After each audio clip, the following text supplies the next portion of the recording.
उद्देश्य गलत हो गया। फिर आप मांगने जा रहे हैं, और मांगने कौन जाता है? भिखारी। फिर भिखारियों की लिस्ट में आपका नाम आ जाएगा कि मांगने आए हैं। इसलिए भगवान से सुदामा जी जब मिलने गए तो सुदामा जी श्याम सुंदर से कुछ लेने नहीं आए, बल्कि सुदामा भगवान को 4 मुट्ठी चावल देने आए थे। तो भगवान से लेने ना आया करो, भगवान से मिलने आया करो, दर्शन करने। हे नाथ, आंखें तरस रही हैं, इसलिए आंखों को तृप्त करने के लिए आपका दर्शन करने आई हूं या आया हूं। अब आप कहेंगे कि महाराज जी बहू के बेटा नहीं है तो मांग लेने में क्या बुराई है? आप सच्चे प्रेम से आए तो सही वृंदावन, खड़े होकर भगवान से सच्चे प्रेम से देखें तो सही। भगवान सब जानते हैं कि आपको क्या चाहिए, बिना मांगे सब दे देते हैं भगवान। तो मांग कर क्यों हम छोटे बन जाएं? लेना भीख। भगवान से सच्चा प्रेम, जो हृदय में भगवान के प्रति आस्था भर के रखे हो आप, प्रेम है, वही भगवान को रिझाएगा। वृंदावन में माता देवकी कौन है?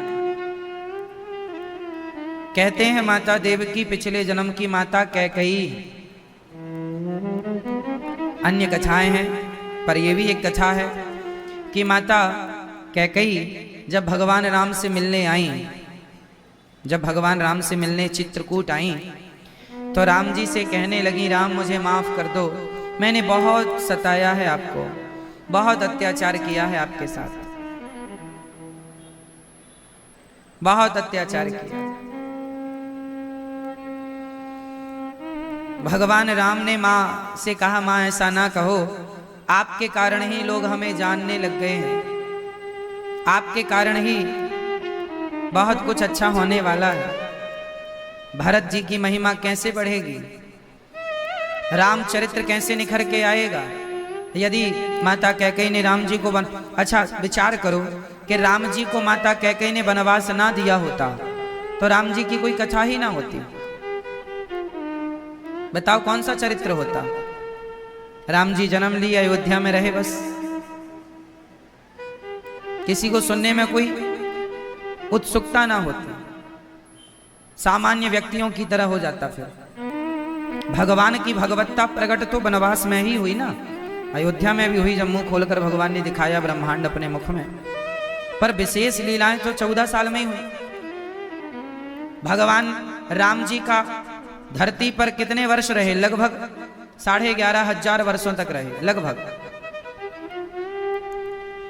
भगवान श्री राम लगभग 11,500 वर्षों तक रहे, लेकिन 11,500 वर्षों का चरित्र कहीं लिखा हुआ नहीं मिलता कि 11,500 साल तक ये करते रहे ना, वो 14 साल का ही चरित्र मिलता। क्यों?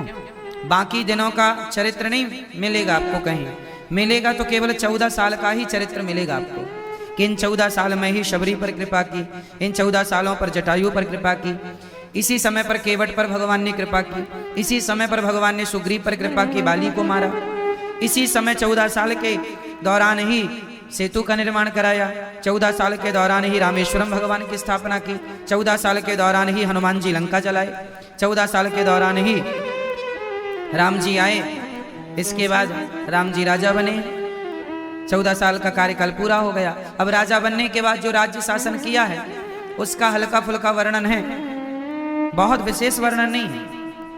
अर्थ क्या निकला? अर्थ यही है कि आप समझिएगा, आपके जीवन में जो सरल रास्ते हैं, आप सरलता से चलते रहिए, चलते रहिए। आपकी सरलता से चलने के समय को कोई देखता नहीं है, पर जैसे ही आप कठिनता में पांव रखेंगे, कठिनाइयों से गुजरेंगे, सबकी नजरें आपकी तरफ होंगी। इसलिए राम जी ने सरल रास्ता नहीं अपनाया जीवन में, भगवान राम ने कठिन रास्ते अपनाए। राम जी को राजा बनना था, उसी समय 14 साल का वनवास, खुशी खुशी से लीला हुई, पूरा मौजूद है।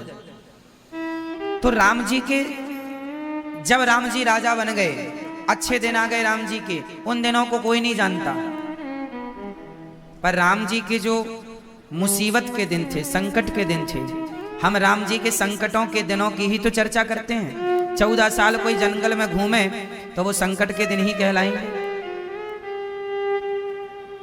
तो उन दिनों की चर्चा है।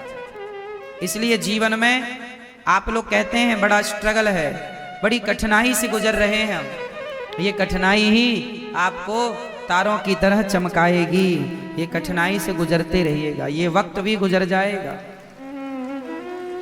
और कठिनाइयों में हिम्मत ना हारिए, भगवान को ना विसारिए, जीत होगी आपकी। इसलिए राम जी ने सरल रास्ते ना अपनाकर कठिन रास्ते अपनाए हैं। इसलिए हमें भी थोड़ा कठिनाई जीवन में आए तो हिम्मत नहीं हारना चाहिए। उस कठिनाई का डट करके क्या करना चाहिए? सामना। जिसके जीवन में कोई कठिनाई नहीं है, जिसके जीवन में कोई कठिनाई नहीं है, उसका जीवन भी कोई जीवन है क्या? अरे जीवन तो वही है जिसमें कठिनाई हो। सीखने को कहां मिलेगा आपको? जब तक जीवन में कठिनाई नहीं आएगी तब तक आप सीख नहीं पाएंगे। क्यों जी? सही है। तो जीवन में कठिनाई आना जरूरी है। जब लोग आपको कुछ भी कहने लग जाए, आप अच्छे हैं फिर भी आपको बुरा कहा जाए, समझ लेना कि आपको यहां पर विवेक से काम लेना है। जीवन में, लोगों के जीवन में जब संकट आता है तो वो घबरा करके भूल जाते हैं कि हमें क्या करना चाहिए। अभी मैंने सुना कि किसी एक लड़की ने आत्महत्या कर ली। कोई फिल्मी स्टार है, उन्होंने आत्महत्या कर ली। मैं आपसे निवेदन करूं कि जीवन में कठिनाई सबके जीवन में आएगी। समाधान ये नहीं है कि हम आत्महत्या कर लें। किसी भी समस्या का समाधान आत्महत्या नहीं हो सकती। जीवन में मुसीबत आए, संकट आए तो डट करके सामना करना सीखिए। और मुझे लगता है हर माँ बाप को अपने बच्चों को ये संस्कार देना चाहिए कि मुसीबत आने पर हमें निगेटिव थॉट नहीं लाना, निगेटिव विचार नहीं लाना, हमें पॉजिटिव रहना है, हमें और मजबूत बनना है। आपकी तरफ जब कोई पत्थर फेंके तो आप उन पत्थरों का क्या करते हैं? आपकी तरफ कोई पत्थर फेंका और बहुत सारे पत्थर हो गए तो आप क्या करेंगे? उन पत्थरों का क्या उपयोग है? वो पत्थर उठा उठा कर आप भी उन्हीं की तरफ फेंकने लग जाएं? ये समझदारी नहीं है। आप एक काम करिए, फ्री में पत्थर आ गए हैं तो तुरंत उन पत्थरों की सीढ़ी बनाना शुरू कर दीजिए। सीढ़ी बनाकर चढ़ करके अपनी मंजिल की ओर चले जाइए। ये समाधान है। कोई आपकी तरफ पत्थर फेंके तो आप उनकी सीढ़ियां बनाना शुरू कीजिए। उन्हीं पत्थरों को जोड़ जोड़कर सीढ़ी बनाइए और अपने लक्ष्य की ओर आगे निरंतर बढ़ते रहिए।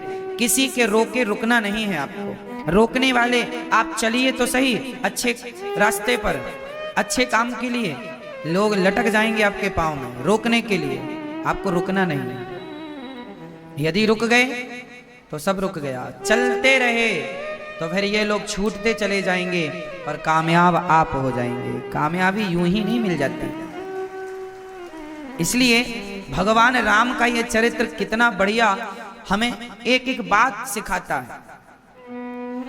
आप लोग परेशान ना हुआ करिए। आत्महत्या कर लेते हैं कुछ लोग। मुझे बड़ा दुख होता है जब कोई आत्महत्या, अरे मौत आएगी तो मर भी लेंगे, मौत से पहले मरना क्या? मौत आएगी तो फिर वो अच्छा है कि आई गई तो चले। आत्महत्या नहीं करना चाहिए। आजकल तो जवान जवान बच्चे आत्महत्या कर लेते हैं। सफल व्यक्ति आत्महत्या कर लेता। मैंने सुना कि कोई बहुत बड़े व्यक्ति थे, काफी अब ये सालों पुरानी बात हो गई, हजारों करोड़ का टर्नओवर था उनका, बड़े बिजनेसमैन थे, पानी में डूब के मर गए। कुछ वर्ष पुरानी घटना है ये हमारे देश की। क्यों मर गए? लॉस हो गया था उनका। परेशान थे कुछ लोगों से, आत्महत्या कर ली। लोगों का काम ही है आपको परेशान करना। लोगों का काम क्या है? आपको परेशान करना। वो जो लोग आपको परेशान कर रहे हैं वो तो चाह ही रहे हैं कि आप आत्महत्या कर लीजिए तो हमारा रास्ता साफ हो जाए। इसलिए आपको ऐसे लोगों से निपटना चाहिए और मजबूती के साथ। जीवन में मेरी मान्यता ये है, शास्त्र वेद पुराण सब कहते हैं, दास अनिरुद्ध भी यही कहता है, जीवन में हार जाना, हार मान लेना उससे अच्छा है कि 100 बार हार कर भी 101वीं बार जीतने का प्रयास करते रहना चाहिए। हार मान लेना इससे अच्छा है कि आप जीतने का प्रयास मरते दम तक मर गए, वो अलग विषय हो गया। ये पॉजिटिविटी है। जीवन जीना है तो आज का जीवन भी चुनौतियों से भरा हुआ है, सबका, एक का नहीं, हर व्यक्ति के जीवन में एक चुनौती है, कंपटीशन है, हर फील्ड में कंपटीशन है। आप बिजनेस करिए उसमें भी कंपटीशन मिल जाएगा। आप दुकान डाल लीजिए किराने की, आपको देख के बगल वाला भी डाल लेगा। आप कपड़ों की दुकान डाल लीजिए, बगल वाला भी सोचेगा इसकी अच्छी चल रही, हमारी भी चलेगी। पहले नहीं डाला अब डाल रहा है, क्यों? कंपटीशन है। कोई नहीं चाहता कि आप ठीक ठीक आगे बढ़ते रहें। इसलिए आपको क्या करना चाहिए?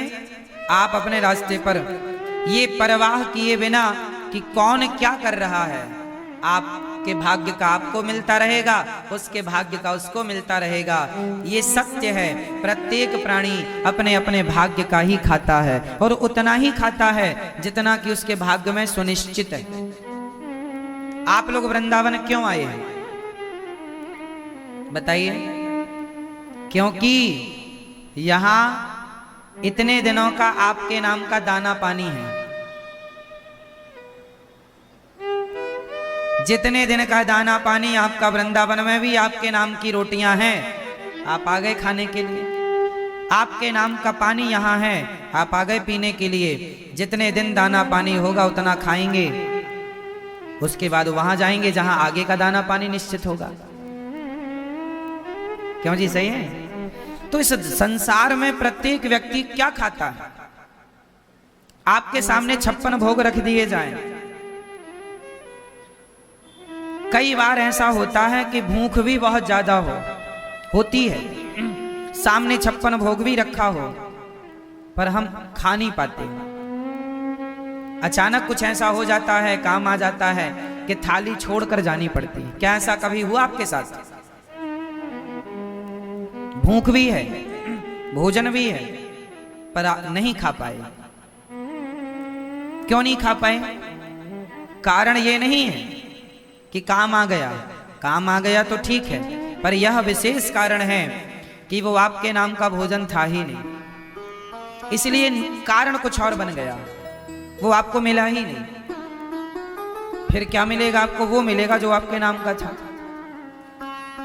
इसलिए किसी को देख करना आपको ईर्ष्या करनी चाहिए। उसके भाग्य का वो खाएगा, मेरे भाग्य का मैं। मेरा पड़ोसी 50 लाख की गाड़ी में चलता है, वो उसके भाग्य का है। मैं साइकिल में चलता हूँ, ये मेरे भाग्य का है। मेरा पड़ोसी 56 भोग खाता है, वो उसके भाग्य का है। मैं नमक रोटी खाता हूँ, ये मेरे भाग्य का है। मैं जलूं कि वो 56 भोग क्यों खाता है, तो जलने से क्या होगा? मैं जलूं कि वो 50 लाख की गाड़ी में क्यों चलता है, तो जलने से क्या होगा? हर व्यक्ति, जब आप अपने माँ के पेट से आए थे तो आपकी हाथों की लकीरें साथ में थी। मतलब अब कोई कहे कि जो बच्चा जिनके हाथ नहीं होते, हाथ भले कट जाए किसी के, पर हाथ कट सकते हैं, भाग्य नहीं कट सकता। क्यों जी? कट सकता है। इसलिए भाग्य लेकर व्यक्ति पैदा होता है। आपकी जो बेटी है, आपकी जो बेटी है वो भले आपकी बेटी है, पर वो अपना भाग्य लेकर पैदा हुई है। कितने भी लड़के आप ढूंढ लो अपनी लड़की के लिए, पर जो उसके भाग्य में होगा, जब होना होगा तब होगा। उसके बाप कितना भी अपनी बेटी को धन दौलत दे दे, लेकिन उसके भाग्य में दुख है तो दुख उसे उठाना पड़ेगा, और सुख है सब उठाना पड़ेगा। बाप अपने बेटे को कितना भी धन दे दे, करोड़ों की संपत्ति दे डाले, लेकिन उसके भाग्य का सुख दुख उसे मिलना है। आपका बेटा भी अपना भाग्य लेके पैदा हुआ है। बोलो मेरी माँ, ये बात सही है। इसलिए ना बेटे की चिंता करनी चाहिए, ना बेटी सुख मिलना है, वो मिलके रहेगा। तुम लाख उपाय कर लो। राम जी वनवास जाएंगे, ये बात दशरथ जी को पहले पता थी। कब पता थी? राम जी वनवास जाएंगे, ये बात दशरथ जी को कब पता थी? आप बताओ, पता है आपको? राम जी के जन्म लेने के पहले पता हो गई थी ये बात। दशरथ जी को यह बात पता हो गई थी कि मेरे 4 बच्चे होंगे और जिससे मैं ज्यादा प्यार करूंगा, राम से बड़े से, वो मुझे छोड़ के चला जाएगा, उसके वियोग में मुझे मरना पड़ेगा। ये सब कुछ दशरथ जी को पता था, सब पता था, फिर भी टाल पाए क्या? होनी टाल सके? जवाब दो। सब पता था, फिर भी क्या होनी टाल सके? मैया, फिर आपको भी पता हो जाए कि कल आपके साथ क्या होना है, पता हो जाएगा, फिर भी आप होनी नहीं टाल सकते। दशरथ जी को पता था। वशिष्ठ जी ने जन्म के पहले ही बता दिया था। एक बार दशरथ जी गए थे गुरु जी के पास।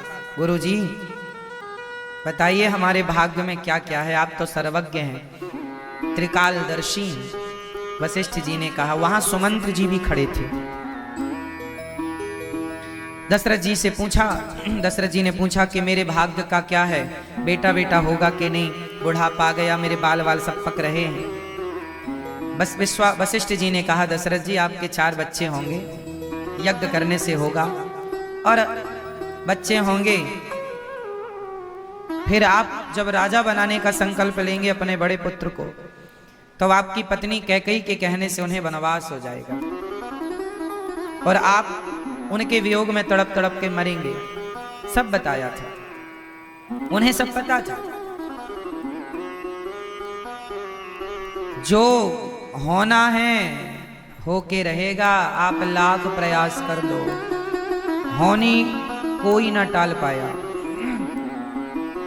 इसलिए जीवन बहुत आनंद से जिया करो मेरी माँ। बेटे की चिंता ज्यादा ना किया करो, बेटियों की चिंता ज्यादा ना किया करो। उसके भाग्य का सुख दुख उसे मिलेगा, बेटे के भाग्य का सुख दुख मिलेगा। जब मिले उसे जो भी, समझ लेना इसके भाग्य का है। आप मस्त रहो, आप अपना भगवत चिंतन करो, अपना परलोक सवारो। ये जीवन तो अब गुजर ही गया जैसे तैसे, समय कट गया। अब यहाँ से आगे की यात्रा कैसी रहेगी, थोड़ा उस पर विचार करो। आगे क्या करना है, क्या लेकर जाएंगे हम, इस पर चिंतन करना चाहिए। खुदा ने बंटवाए।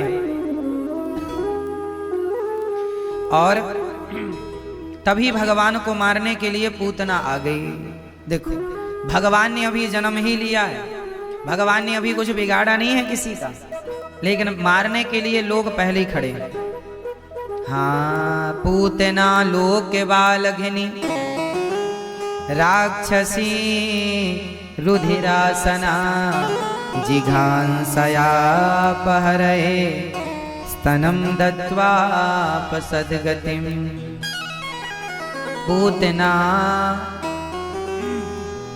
पूतना मौसी चल पड़ी मारने। क्या, कैसे मारेंगी? जहर पिलाकर। आज के युग में ये पता लगा पाना बड़ा कठिन है कि जिन्हें आप अपना मान रहे हैं वो आपके अपने हैं कि नहीं। क्यों? पूतना मौसी बड़ी सुंदर बनकर आई, पर मुख बड़ा सुंदर है, स्वरूप बड़ा सुंदर है, पर अपने स्तनों में क्या लगा कर आई है?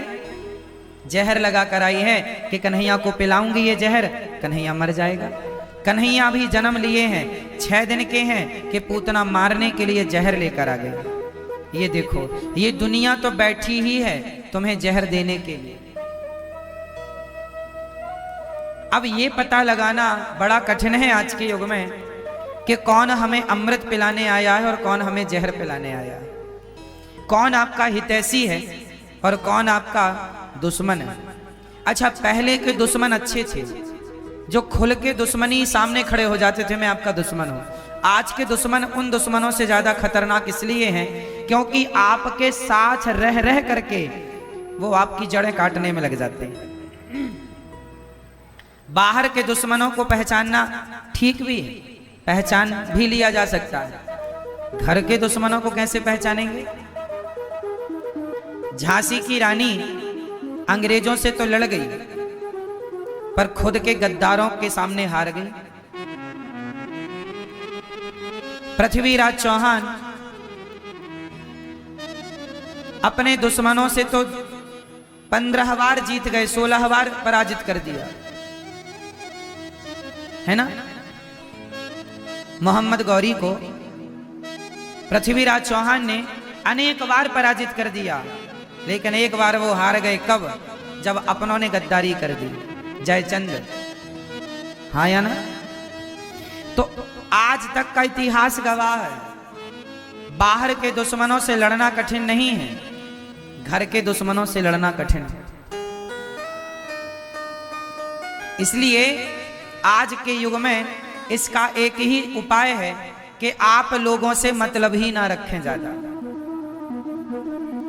ये उपाय है कि आप लोगों से जितना मतलब रखेंगे। अच्छा, एक चीज आपको बताऊं, समाज में कहां हम गलती करते हैं, मेरे जीवन का अनुभव क्या कहता है जरा सुनिएगा। गलतियां कहां करते हैं हम लोग, सुनिए। एक दोस्त, एक आदमी है जिसके 4-6 दोस्त हैं। 4-6 दोस्त साथ में बैठ के चाय पीते हैं, साथ में ही खाते पीते हैं और साथ में अधिक समय गुजारते हैं। तभी क्या हुआ, उन 4 दोस्तों में जो एक दोस्त था वो सोचा कि अपने दोस्तों के साथ में व्यर्थ में समय गुजारता हूं, कभी यहां घूम रहा हूं, कभी यहां चाय पी रहा हूं, कभी यहां, तो समय व्यर्थ जा रहा है। तो एक दोस्त ने सोचा क्यों ना मैं अपना खुद का बिजनेस शुरू कर दूं, क्यों ना मैं अपना खुद का कुछ काम शुरू कर दूं। तो एक ने काम स्टार्ट किया, अपना कुछ बिजनेस, और वो उसमें आगे बढ़ने लगा। जब वो आगे बढ़ने लगा तो उसके जो 3 दोस्त थे, अब उन तीनों को लगा यार ये तो हमसे बहुत आगे चला गया। फिर वो 3 कौन हो गए? वही 3 हो गए उसके सबसे बड़े, वही 3 दुश्मन। कहीं बाजार से लाने नहीं पड़ते कि चलो भैया तुम हमसे दुश्मनी करो। दुश्मन हमें कहीं बाजार से लाने नहीं पड़ते।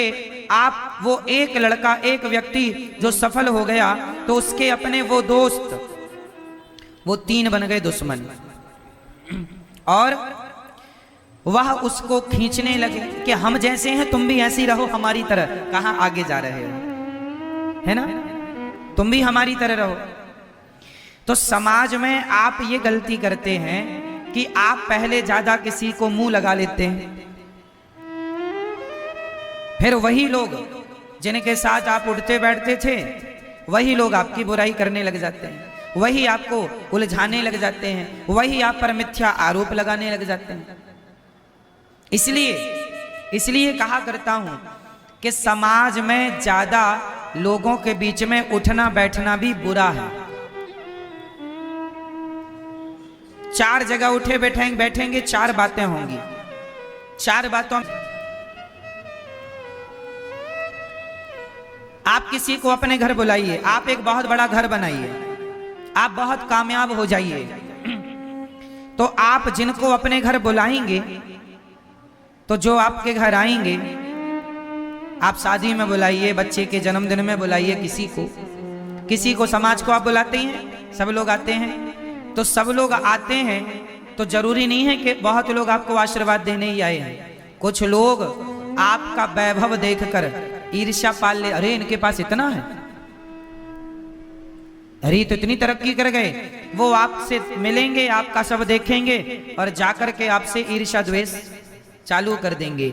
इसलिए ज्यादा लोग उनके साथ उठो बैठो जो सदा भगवान की चर्चा करें, सत्संग किया करो, सत्संग में उठो बैठो, व्यर्थ की प्रपंच पंचायत में ना उलझें, यही सार है ना।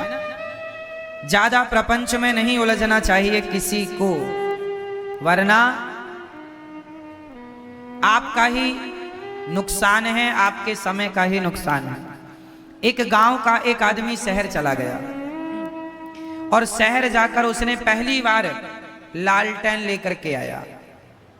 क्या लाया? जब लालटेन शुरू चला था तो लालटेन का भी एक क्रेज था। लालटेन जानते हैं आप लोग? लालटेन लेके आया। अब उसने अपने आंगन में लालटेन जलाया, और लालटेन ऐसा होता है कि आंगन में हवा चलती रहे तो भी जलता रहे, क्योंकि कांच का सपोर्ट रहता है उससे। क्यों? अब बुलाया, अब सारे गांव के लोग आए, भैया ये क्या चीज ले आए तुम? हमारा दिया तो हवा में बुझ जाता है, तुम्हारा बुझ नहीं रहा है। अब सारे गांव वाले देखने आए उसकी लालटेन। अब गांव वालों में काना फूसी चालू हो गई, यार भैया अपन सबके घर में अंधेरा है, इसके घर में उजेला है, क्या करें कि इसके घर में भी अंधेरा हो जाए। क्या करें कि इसके घर में भी अंधेरा हो जाए। तो गांव के सभी लोगों ने, कुछ लोगों ने जो ईर्ष्या वाले थे, उन लोगों ने प्लान बनाया। उन लोगों ने कहा या तो इसका लालटेन हम लोग फोड़ दें, या अच्छा बताइए, एक उपाय हमने बताया, गांव के लोगों ने सोचा, कुछ लोगों ने, कि या तो हम इसका लालटेन फोड़ दें तो ये भी हमारी जैसे हो जाएगा फिर से, क्योंकि हमारे घर में अंधकार है, इसके घर में भी अंधकार रहेगा, क्योंकि इसके घर में उजेला है। या तो एक उपाय ये है कि इसका लालटेन फोड़ दिया जाए, या दूसरा उपाय ये है, अब बताओ दूसरा उपाय क्या है? आप लोग बताओ दूसरा उपाय क्या है, बता दो। दूसरा उपाय ये है, या अपन लोग भी शहर चलें और अपन लोग भी एक एक लालटेन लेके आए और अपने घर को भी रोशन कर लें, या तो अपन अपने घर को भी रोशनी से भर लें, या तो इसका भी लालटेन तोड़ डालें। कौन सा उपाय अच्छा है? कि उसका भी घर प्रकाश से भरा रहे और अपना घर भी प्रकाश से भर जाए, रोशनी से भर जाए। इसके लिए क्या करना पड़ेगा? उसकी तरह उसकी टांग पकड़ के खींचने समाधान नहीं है, उसका लालटेन तोड़ देना समाधान नहीं है। आप अपने आप को भी इतना कामयाब बना लो कि आपके घर भी एक लालटेन आए और आपका भी घर प्रकाश से भर जाए। तो जीवन में ये सबक हमें लेना सीखना चाहिए कि हम दूसरों को देखकर जलना बंद करें और अपने को भी उसकी तरह कामयाब बनाएं। अपने को भी हम उसकी तरह कामयाब बनाएं, ना कि उसका पांव पकड़ के खींचे। तो ये सिद्धांत जीवन में आप सब लोगों के काम आएंगे, आपके बच्चों के काम आएंगे। पूतना मौसी जैसे लोग भी समाज में रहते हैं, जो जहर लेकर के चली गईं और भगवान को जहर पिलाना चाह रही हैं, पर भगवान ने पूतना को देखते ही अपनी आंखों को बंद कर लिया है।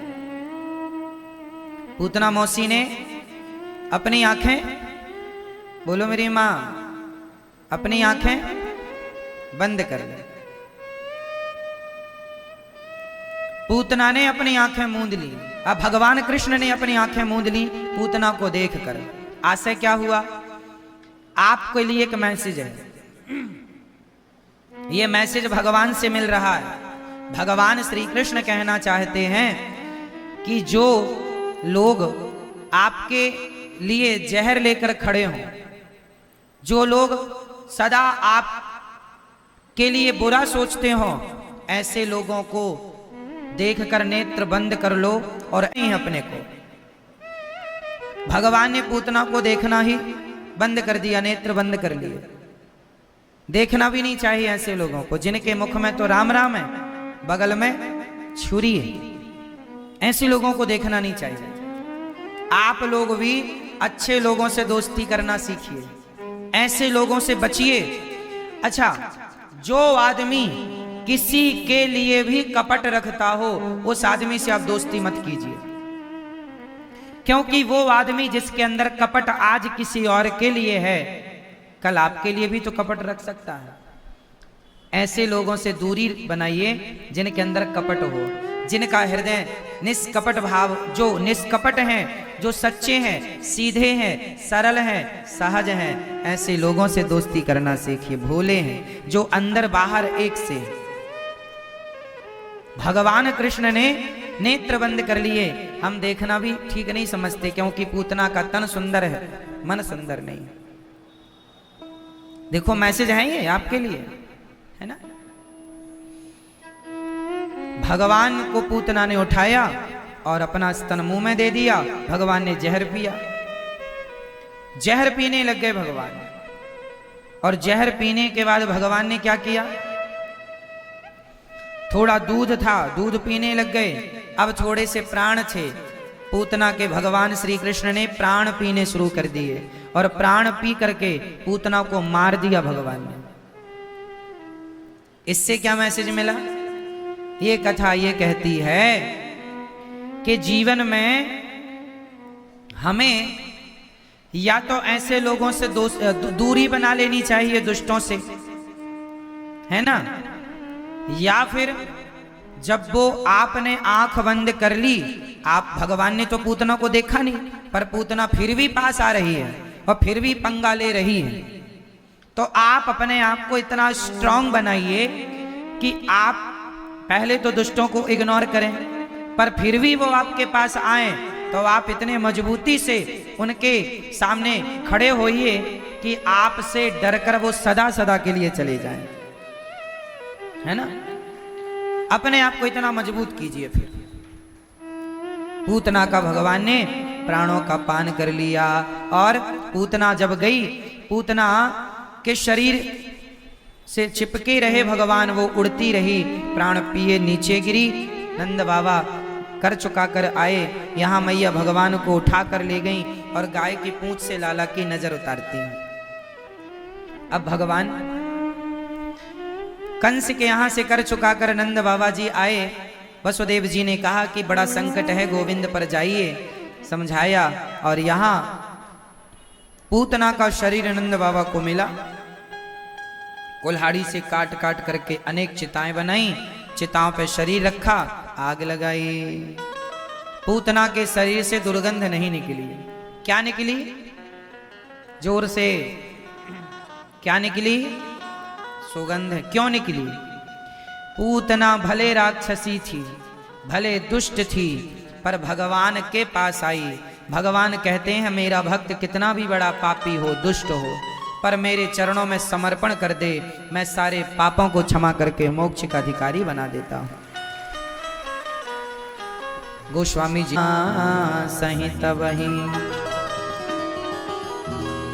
जो मेरे सन्मुख होता है, जब जो मेरे सन्मुख होता है, मैं उसे कितना भी बड़ा पापी हो उसका उद्धार कर दिया करता हूं, उसको परम धाम परम गति दे दिया करता हूं। तो मेरे गोविंद, मेरे भगवान परम दयालु हैं। पूतना जैसी पापनी को तार दिया है, तो आप और हम तो पूतना से फिर भी बहुत अच्छे हैं, क्यों मेरी माँ? इसलिए पूतना पर कृपा करी है तो हम पर भी कृपा करेंगे कभी ना कभी। ये विश्वास रखिएगा कि भगवान हम सब पर बड़ी कृपा कभी ना कभी जरूर करेंगे। इसलिए तो ठाकुर जी की कृपा हम लोगों को मिलती रहे, उसके लिए सदा आप भगवत चिंतन करते रहा करिए, भगवान को याद करते रहा करिए। भूलू ना हे नाथ, मैं आपको कभी भूलू नहीं। पूतना पर कृपा हुई। अहो वकेयम स्तन काल कोटम जिघांसयापा यदाप्य साध्वी लेभे गतिम धात्र्युचितां ततोऽन्यं कंबा दयालु शरणं व्रजेम। बड़ी कृपा की भगवान ने, न जाने कौन से गुण पर दयानिधि रीझ जाते हैं, यही सदग्रंथ कहते हैं, यही हरि भक्त गाते हैं। भगवान बड़े दयालु हैं, कौन से गुण पर किस पर कब रीझ जाएं कोई नहीं जानता। ऐसे परम दयालु भगवान के श्री चरणों में बारंबार नमस्कार करते हैं। बोलिए कृष्ण कन्हैया लाल की जय। जय जय श्री राधे श्याम। तो भगवान पूतना पर कृपा करते हैं और करवट बदले तो शकटासुर आया, छकड़े पर जाकर बैठा। भगवान ने शकटासुर पर कृपा की, उसको भी मार गिराया भगवान ने। फिर तृणावर्त आया, तृणावर्त को मारा। बवंडर के रूप में आया, गर्मियों में हवा चलती ना गोल गोल, उसके रूप में आया और भगवान ने तृणावर्त को मार गिराया, मार दिया। तृणावर्त पर कृपा हुई। माता देवकी पिछले बार में ये कैकेयी माँ थी, जब माता कैकेयी राम जी से मिलने चित्रकूट गई, राम मुझे माफ कर दो। राम जी ने कहा माँ मैं आपको कैसे बताऊं कि मैं आपसे नाराज नहीं हूं माँ। कैकेयी माँ ने कहा यदि तुम नाराज नहीं हो तो मुझे एक वचन दो। हाँ हाँ क्या चाहते हो? एक इच्छा है मेरी, पूरी करोगे? हाँ हाँ जरूर। कैकेयी माँ ने कहा राम तुम मेरे पुत्र बनकर आना अगले जन्म में। भगवान ने कहा माँ मैं पुत्र तो बन जाऊंगा पर आपका दूध नहीं पी सकता। इसलिए भगवान ने कैकेयी माँ को देवकी बनाकर भेज दिया। जन्म तो लिया पर दूध ना पिए। दूध किसका पीते हैं? माँ यशोदा का। तो दूध माँ यशोदा का पीते हैं। क्या बताएं भगवान। अच्छा यहाँ पर एक छोटी सी कथा और है। कहा जाता है कि भगवान श्री कृष्ण यशोदा ने क्या जन्म दिया था? बेटा या बेटी? हाँ यशोदा ने बेटा भी जन्म दिया था और बेटी भी जन्म दी थी। ये कथा बड़ी गूढ़ है, कभी कभी मैं आपको सुनाता हूँ ये कथा, हर बार नहीं सुनाता। ये बड़े बड़े संतों का और ग्रंथों का भी मत है। ये मत क्या है समझिएगा। कहा जाता है कि जब भगवान श्री कृष्ण, अच्छा भगवान की आने की प्लानिंग तो कई युगों पहले हो जाती है। तो भगवान श्री कृष्ण की प्लानिंग थी यशोदा माँ का बेटा बनने की, कि मैं इनके गर्भ से ही जन्म लूंगा। पर माता कैकेयी ने बीच में मांग लिया कि हम आपकी माँ बनना चाहते हैं। तो भगवान ने कहा थोड़ा प्लानिंग चेंज कर दी भगवान ने। तो प्लानिंग जब चेंज हुई तो क्या हुआ समझिएगा। माता देवकी के यहाँ एक पुत्र हुआ जिन्हें हम कृष्ण कहते हैं, जिन्हें लेकर के वसुदेव जी चले। ये तो आप सब जानते हैं। अब यशोदा की बात बताऊं। माँ यशोदा ने अष्टमी की रात्रि को उन्होंने 2 बच्चों को जन्म दिया था। एक थी वो कन्या जिसे वसुदेव जी ले गए थे, पर एक बेटे को भी जन्म दिया था माता यशोदा ने। वो बेटा कहाँ गया? तो यशोदा माँ का बेटा और देवकी माँ का बेटा, ये दोनों मिलकर एक हो गए। ये दोनों, ये भगवान है ना, क्योंकि भगवान ने कह दिया था यशोदा माँ से मैं तुम्हारा भी बेटा बनूंगा, और कह दिया था देवकी माँ को तुम्हारा भी बनूंगा। तो अब भाई 2 बेटे बनने हैं, तो दोनों के बेटे बने पर दोनों मिलकर एक हो गए। ये मर्म कोई जान ना सका संतों के मुख से, और कुछ ग्रंथों में भी इसका कहीं कहीं प्रमाण मिलता है। तो देवकी पुत्र और यशोदा पुत्र दोनों मिलकर, क्योंकि वो भगवान है, वह एक रूप भी बना सकते हैं, अनेक रूप भी बना सकते हैं। अभी कथा आएगी आगे कि जब ब्रह्मा जी ने भगवान के मित्रों को चुराया, बछड़े और ब्रजवासी ग्वाल वालों को, तो वहां भगवान स्वयं ब्रजवासी बन गए, खुद ग्वाल वाले बन गए, खुद बछड़े बन गए। तो भगवान अनेक रूप में। जब राम जी 14 साल का वनवास पूरा करके गए और अयोध्या के सारे लोग सोचे कि पहले राम जी मुझसे मिलेंगे, तो राम जी को लगा कि पूरे लोगों से एक एक से मिलने में तो सालों लग जाएगा। तो जितने लोग थे उतने राम बन गए। एक समय में सबको ऐसा लगा कि पहले हमसे मिले, पहले हमसे मिले। ये मर्म कोई ना जान सका। तो भगवान है, वो अनेक रूप बना सकते हैं। समझ में आई ना। तो यशोदा और देवकी माँ के पुत्र दोनों अलग अलग समय पर, समय एक ही लगभग था, पर अलग अलग जगह जन्म लेते हैं, पर दोनों मिलकर एक हो जाते हैं। और श्री कृष्ण को लेकर के आए वसुदेव जी और कन्या को लेकर गए। अब यहां तक तो बात स्पष्ट हो गई। अब आगे सुनो। जब भगवान को लेने अक्रूर जी आए और भगवान को वृंदावन से लेकर जाने लगे, तो कंस को जिस कृष्ण ने मारा, अब आपको बताना होगा कि कंस को जिस कृष्ण ने मारा वो कृष्ण कौन थे, देवकी पुत्र या यशोदा पुत्र? बोलो मेरी मां, वो पुत्र कौन थे, किनके थे? वो जो कृष्ण आए थे मथुरा से, वही कृष्ण मथुरा गए हैं। जो वृंदावन में यशोदा के यहाँ पैदा हुए थे, वो आज भी वृंदावन में ही हैं। वृंदावन का कन्हैया कहीं वृंदावन से गए नहीं है। जो द्वारिकाधीश है वो देवकी पुत्र द्वारिकाधीश है, यशोदा पुत्र कन्हैया तो आज भी ब्रज के कण कण में, भक्तों के हृदय में, ब्रजवासियों के मन मंदिर में समाये हुए हैं। आज भी पादमेकम न गच्छति, एक पग भी भगवान वृंदावन से बाहर नहीं रखते। जो यशोदा के पुत्र हैं कन्हैया, वो कहीं गए थोड़ी हैं, यहीं हैं। गोपियां अब आप सवाल करेंगे कि फिर जब भगवान गए नहीं तो गोपियां भगवान के लिए क्यों रो रही थी, फिर उद्धव जी क्यों मैसेज लेकर आए? तो इसका भी उत्तर लीजिए। उद्धव को अपने ज्ञान का घमंड हो गया था। उद्धव जी को अपने ज्ञान का अभिमान हो गया था। तो एक भक्त के अभिमान को तोड़ने के लिए भगवान ने लीला रची और गोपियों के सामने इसलिए भेजा क्योंकि गोपियां प्रेमी हैं, तो प्रेम का रंग थोड़ा सा उद्धव जी पर चढ़ जाएगा। इसलिए अपने भक्त को प्रेम की शिक्षा देने के लिए भगवान ने ये लीला रची। बाकी आप इस प्रसंग में गौर से सुनेंगे तो समझ में आएगा कि जब उद्धव जी गोपियों के पास आए और कहा कि कृष्ण के लिए क्या रोना, वो तो सर्वत्र हैं, तब भगवान वो गोपियों ने कहा ये ज्ञान हमें ना दो। तब गोपियों ने अपने बगल में कृष्ण का दर्शन कराया था उद्धव जी को। ये देखो हमारे बगल में बैठे। उद्धव जी की आंखें चकरा गईं। अरे मैं तो इन्हें मथुरा छोड़कर आया हूं, ये तो यहाँ भी हैं, यहाँ वहां सब जगह है, तो भगवान तो सब जगह है। तो उद्धव जी को बाद में समझ में आ गया कि यहाँ के कन्हैया यही है।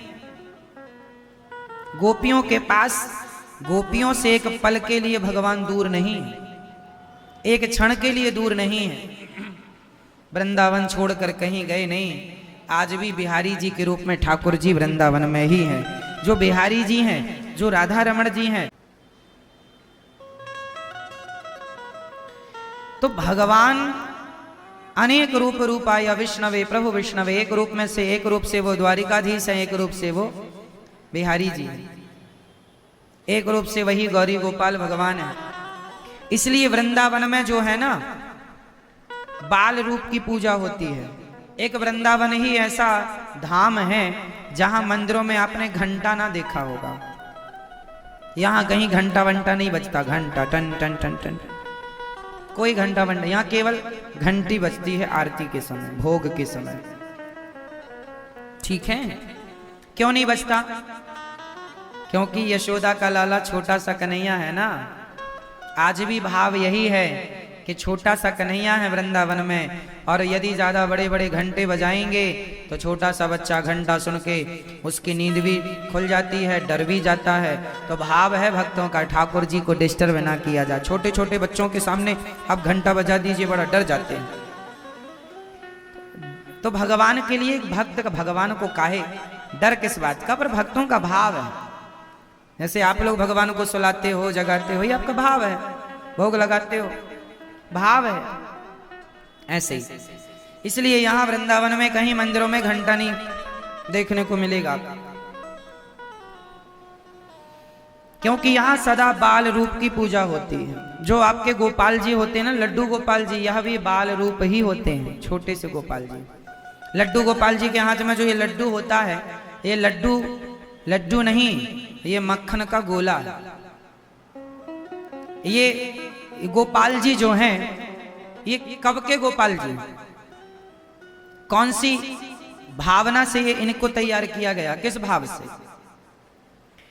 एक दिन भगवान श्री कृष्ण माँ यशोदा दही मंथन करके अपना मक्खन निकाल के गोला बना बना के ऐसा, और मैया एक पात्र में रख रही थी कि पीछे से कन्हैया आए, माखन का गोला उठाया। और तब की बात है जब भगवान घुटनों के बल चलते थे। तो घुटनों के बल चलते हुए गोपाल हाथ में मक्खन का गोला लेके जाने लगे, है ना। तो ठाकुर जी दूर जाके खड़े हो गए, बैठे हैं, मतलब माखन का गोला हाथ में लिए हैं, एक हाथ सामने से नीचे, एक पांव नीचे, घुटना, जैसे गोपाल जी को आप देखते हैं ना, बस वही छवि से ठाकुर जी खड़े हैं और मैया को टुकुर टुकुर देख रहे हैं। मैया ने हमें देख तो नहीं लिया, और मैया ने देख तो लिया था, पर मैया ऐसे बहाना बना रही थी जैसे हमने नहीं देखा। तो कन्हैया मैया को देख रहे हैं टुकुर टुकुर, और मैया भी छिपी हुई नजरों से देख रही हैं। बस वो भगवान अपनी माँ को देख रहे हैं, भगवान अपने भक्त को देख रहे हैं, और भक्त अपने भगवान को देख रहे हैं। वही कथा की कल्पना करके सबसे पहले लड्डू गोपाल जी को किसी ने तैयार किया। वो कल्पना मन में बसा के कि ठाकुर जी ऐसे माखन लेके गए, और ये छवि मैया के मन में बसी।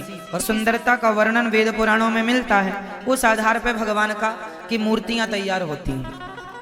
कई लोग कहते हैं कि भगवान को किसी ने देखा थोड़ी है, जो मूर्ति आपने बनाई है भगवान की, भगवान ऐसे ही हैं, किसने देखा? अरे भाई देखा नहीं तो क्या हुआ, वेद पुराणों में लिखा है कि भगवान की आंखें ऐसी हैं, कान ऐसे हैं, गाल ऐसे हैं, अधर ऐसे हैं, बाल ऐसे हैं। उसी जो लिखा है उसके आधार से तैयार किया, तो ठाकुर जी का ये चित्र सामने आ गया। ऐसे भगवान है। चोर को पकड़ने के लिए पुलिस भी तो स्केच बनवाती है। चोर को देखा था, बताओ कैसे दिखता है चोर? ऐसे दिखता है, बनवाओ बनवाओ बनवाओ, बन जाता है। तो ठाकुर जी भगवान जी ऐसे दिखते हैं, वेद पुराणों में लिखा हुआ है, उसी आधार पर तैयार भगवान को कर दिया जाता है। ऐसे भगवान जी, मानो तो मैं गंगा माँ हूं, ना मानो तो बहता। सारी चीजें भावनाओं पर टिकी हुई। ये भावना, ये भाव है। भक्ति भाव से चलती है, भाव के बिना सब अधूरा है। भाव का भूखा हूं मैं, भाव ही एक सार है, भाव से भजले मुझे तो भव से बेड़ा। भाव है। भगवान भावनाओं पर टिके हुए हैं, भावना की नींव पर। किसी के अंदर भाव ही नहीं है ना। अब किसी की पत्नी अपने पति से बहुत प्रेम करती है, पर उसके पति के अंदर प्रेम का कोई भाव ही नहीं है, तो वो अकेली कब तक प्रेम करे, और प्रेम की बातें भी कब तक करे? जितना भाव आपके अंदर हो, उतना आपके पति में हो, तो वो गृहस्थी अच्छी चलती है। क्यों जी, सही है? हाँ या ना? तो दोनों में भाव होना चाहिए। ये भाव, ये चीज है जो मैं आपको समझाने के लिए बात कह रहा हूं, कि अकेली पत्नी ही अपने पति से प्रेम करती रहे, वो ही उसका आदर सम्मान करती रहे, और पति के लिए, पति के अंदर उसकी पत्नी के प्रति कोई आदर भावना हो, कोई रिस्पेक्ट की भावना ना हो, कोई सम्मान का भाव ना हो, कोई प्रेम ना हो, कोई अटैचमेंट ना हो, तो एक का अकेले का भाव क्या कर लेगा? इसी तरह अब ये भाव कहीं बाजार से खरीद के नहीं लाए जा सकते कि आपके पति के अंदर भाव नहीं है तो भैया जरा 2 किलो भाव दे दो, पति को खिला देंगे। ये भाव बाजार से मिलने वाली चीजें नहीं है, ये तो नेचुरल है, होता है, किसी किसी में होता है, सब में यही है। भगवान के प्रति भी ये प्रेम, ये भाव किसी किसी के अंदर होता है, सबके अंदर नहीं होता। कहां से लाओगे? तो ये प्रेम है। भगवान भाव के भूखे हैं, वही भाव चाहिए। शबरी वाले भाव चाहिए, विदुरानी वाले भाव चाहिए, मीरा वाले भाव चाहिए। अब ये बाजार में मिलते नहीं, ये होता है, ये जागता है। कई बार नास्तिकों को भी जाग जाए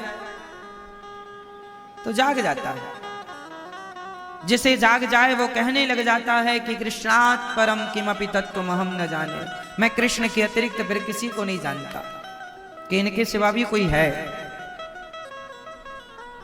यही भाव है, भाव जगत में ही सब कुछ है, जिसे हम कहते हैं कल्पना।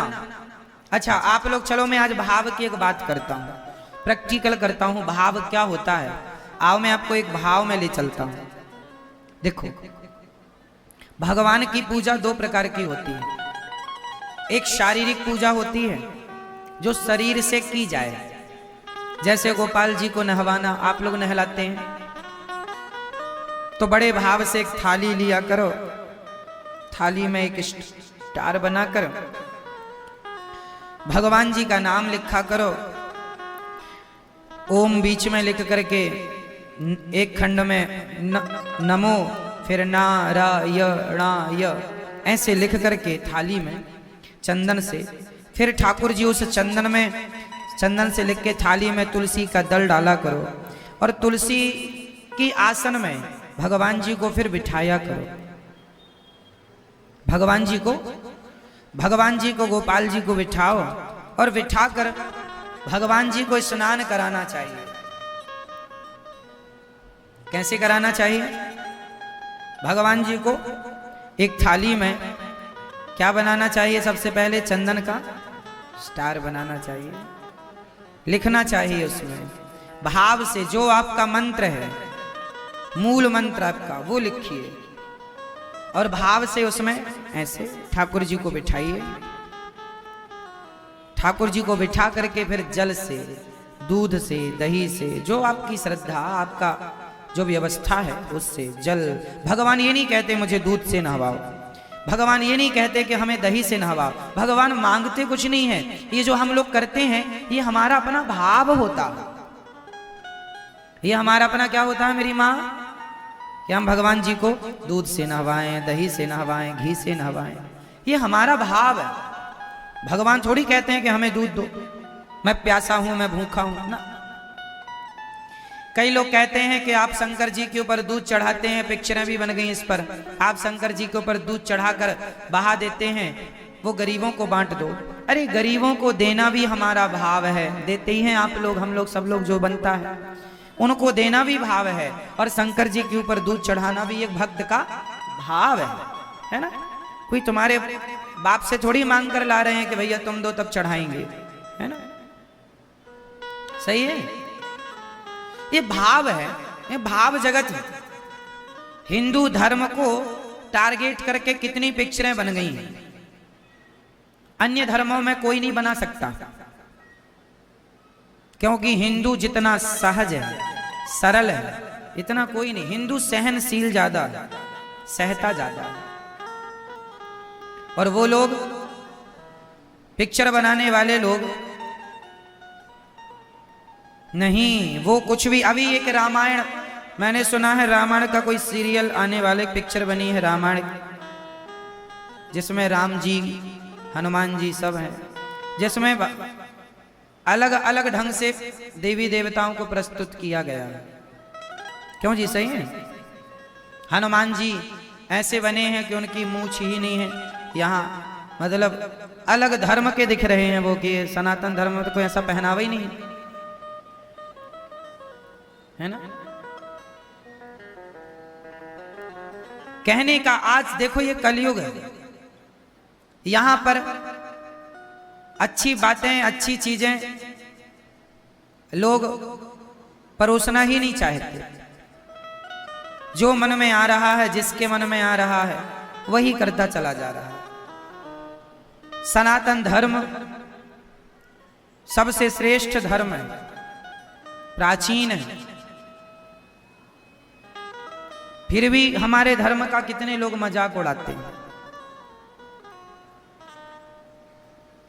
समस्या ये नहीं है कि लोग मजाक उड़ाते हैं, समस्या ये है कि मजाक उड़ाने वालों को हम लोग कुछ जवाब नहीं देते। जवाब देने लग जाएंगे तो मजाक उड़ना बंद हो जाएगा।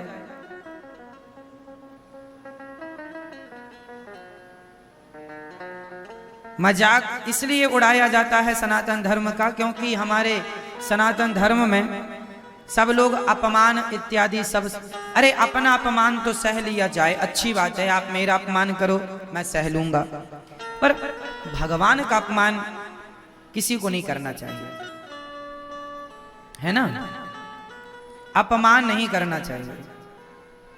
अब आज के युग में लोग पिक्चरें बना देते हैं, शंकर जी पर दूध क्यों चढ़ाते हो, उन्होंने ये नहीं बताया कि फलानी जगह जाके चादरें क्यों चढ़ाते हो, टारगेट में दूध ही था, शंकर जी ही टारगेट पर थे, अन्य कुछ नहीं, सही है। तो ये हिंदू धर्म को ही टारगेट बनाया जा रहा है। अरे ये हमारी श्रद्धा है, हमारा भाव है कि हम दूध चढ़ाएं, आपको नहीं चढ़ाना तो कोई जबरदस्ती भी नहीं करता, नहीं चढ़ाना ही पड़ेगा। क्यों मेरी मां, आरती है, ठाकुर जी की स्तुति है, आप में से सबको ये स्तुतियां याद होनी चाहिए। 5 श्लोक हैं इसमें केवल, श्री रामचंद्र कृपालो भजमन, ये गाया करिए आप लोग, ठाकुर जी की रोज ये स्तुति किया करिए, बच्चों को याद कराओ ये चीजें, आप बच्चों को याद 5 रोज जपेंगे, आप में से लगभग सबको ये याद होगा। जो याद ना हो, हम हिंदुओं को भगवान राम की ये स्तुति याद ना हो तो फिर हम हिंदू किस बात के, ये बताओ। श्री रामचंद्र कृपाल भजमन हमें याद नहीं है, भय प्रगट कृपाला दीन दयाला, ये यदि हमें याद नहीं है तो बताओ हम कैसे हिंदू हैं, है ना। हमारे देश में हर मंदिर में ये आरतियां होती हैं ठाकुर जी की, है ना, भय प्रगट कृपाला दीन दयाला कौशल्या हितकारी हर्षित महतारी मुनि मनहारी अद्भुत रूप विचारी। हमें रोज भगवान जी की आरती करनी चाहिए, रोज स्तुति करनी चाहिए, तो ये सब हमें याद करना चाहिए। अपने धर्म का हम ख्याल रखें, ठाकुर जी की स्तुति करो, प्रणाम करो भगवान जी को, फिर आरती पूजा करके भोग लगाकर भाव से प्रणाम करो, ऐसे प्रणाम करो इस भाव से कि प्रभु मैं सदा आपका हूं, आपकी हूं। सदा के लिए भगवान का हो जाना अच्छी बात है, सदा के लिए किसके बन जाओ, भगवान के बन जाओ, सदा के लिए उनके हो जाओ। अब ध्यान पूर्वक सुनिएगा प्रिय भक्तों,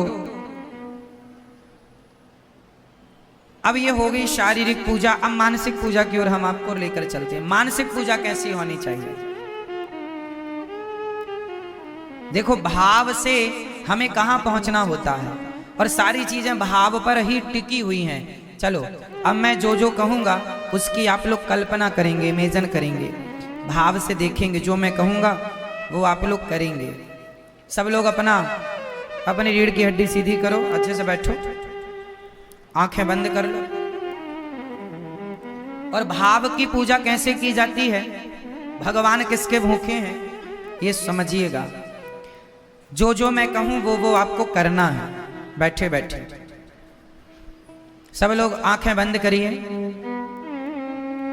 जो टीवी पर सुन रहे हैं आप लोग भी भाव बनाइए मेरे संग, सब लोग अपनी आंखें बंद करिए, और सभी लोग जो टीवी पर सुन रहे हैं, जो अपने गांव शहर अपनी गली अपने घर में हैं, आप भाव बनाइए कि आप लोग भी वृंदावन मन से आ रहे हैं, भाव बनाओ कि हम वृंदावन जा रहे हैं। अब आइए सब लोग हम चले भाव से यमुना जी की ओर, सब लोग भाव बनाइए कि हम यमुना जी की तरफ जा रहे हैं, माँ यमुना जी का दर्शन करने। भाव बनाइए कि आप माँ यमुना जी के पास पहुंच गए हैं और माँ यमुना जी का आप लोग पावन दर्शन कर रहे हैं। आपने अब ये कि आप यमुना जी में स्नान कर रहे हैं, भाव बनाइए सब लोग, भाव बनाइए कि आप यमुना जी में डुबकियां लगा रहे हैं और यमुना जी का जल लेकर आप सूर्य भगवान को अर्घ दे रहे हैं, सूर्याय नमः। भाव बनाइए कि आप यमुना जी का जल स्नान करके सूर्याय नमः, मित्राय नमः, खगाय नमः, भास्कराय नमः सूर्य अर्घ दे रहे हैं। भाव बनाइए कि आपने यमुना जी स्नान करने के बाद अब अपने कपड़े बदलकर, वस्त्र बदलकर अब हम सीधा बिहारी जी के दर्शन के लिए वहीं से वहीं चल रहे हैं।